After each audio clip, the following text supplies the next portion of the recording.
Hello again. This video is going to be about solubility and solubility limits. So I'm going to start by looking at aspirin. Aspirin is not terribly soluble in water, but it is slightly soluble in water. It comes in at a solubility of 4.6 milligrams per milliliter in water. And that's not very much. We'll see when we look at sucrose, which is table sugar, that aspirin is not soluble hardly at all compared to sucrose. But before we get into a problem, I want to look at this notation here, where we have milligrams over milliliters, and look at how we might be able to manipulate this, because depending on where you look, you may see solubilities in different units than milligrams per milliliter. So if we kind of rearrange this like so, this is essentially saying in 1 milliliter, 4.6 milligrams of aspirin will dissolve. Now, a lot of solubilities will multiply this by 100, basically by 100 over 100. And instead you will see 460 milligrams per 100 milliliters. Okay, and all that's saying is that in 100 milliliters, 460 milligrams will dissolve. And of course, you can do the division, divide this by 100, and you'll end up right back at 4.6 milligrams per milliliter. Now we could also take this same ratio and convert it to grams. So if we want to do that, 1 milligram is 1 e to the negative 3 grams, and we're going to leave the milliliters alone. So it's still going to be over 100 milliliters. And actually that may be kind of confusing, so let's just literally ignore this number here. We're not going to divide by this, we're just going to convert the numerator into grams. And when I do that, I will get 0.46 grams per 100 milliliters.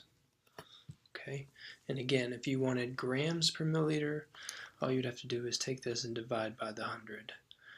But a lot of notations, like I said, include solubility in per 100 milliliters or even per liter. So let's look at what would happen if we took this and converted to grams per liter. So we have 0.46 grams in 100 milliliters. Now we are going to mess with that denominator.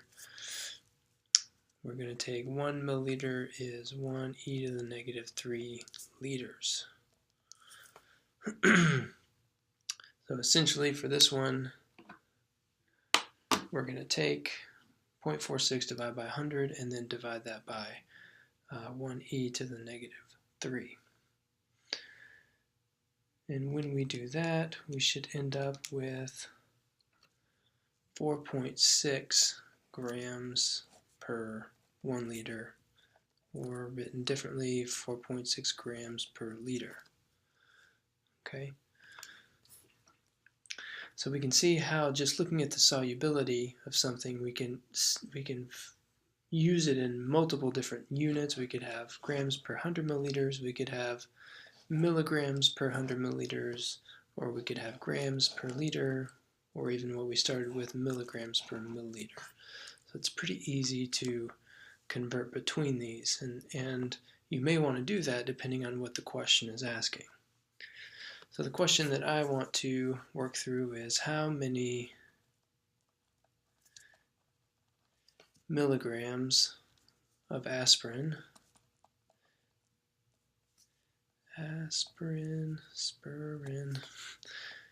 will dissolve in 250 milliliters.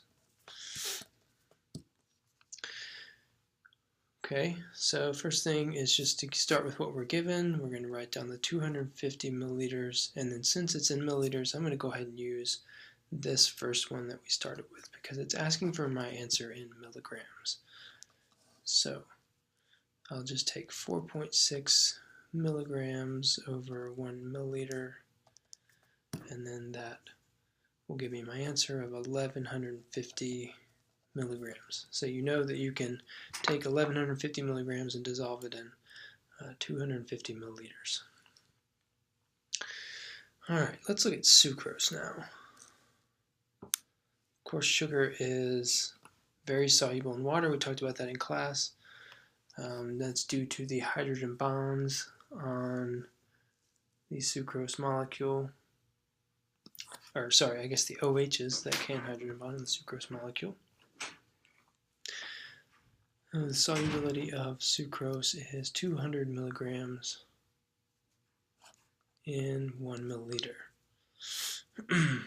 So this is sucrose solubility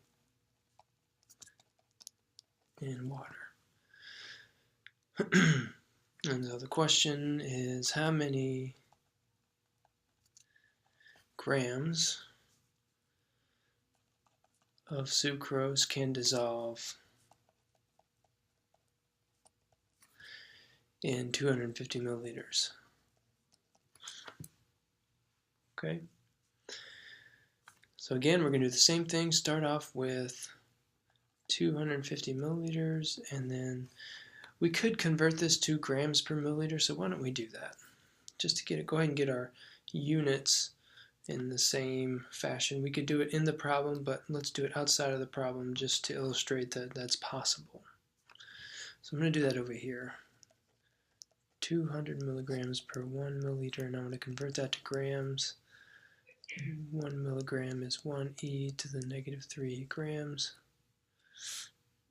And so I end up with 0.2 grams per 1 milliliter. Okay, so I can put that right here, 0.2 grams per milliliter. And then when I do the math for that one, I actually end up with 50 grams. 50 grams, which is a whole lot more than the aspirin. Aspirin is in milligrams, remember.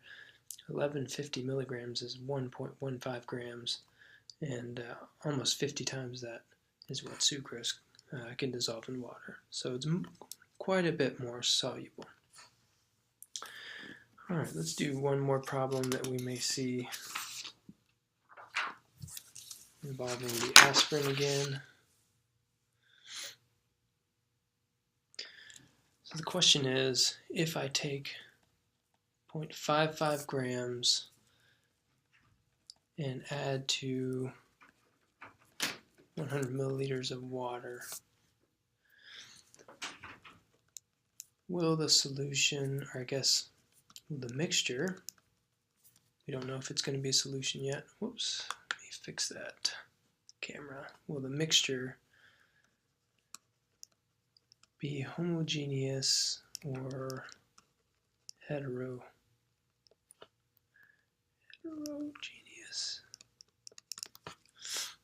And remember, it will be homogeneous if it is completely dissolved. If it's not completely dissolved, it will be heterogeneous.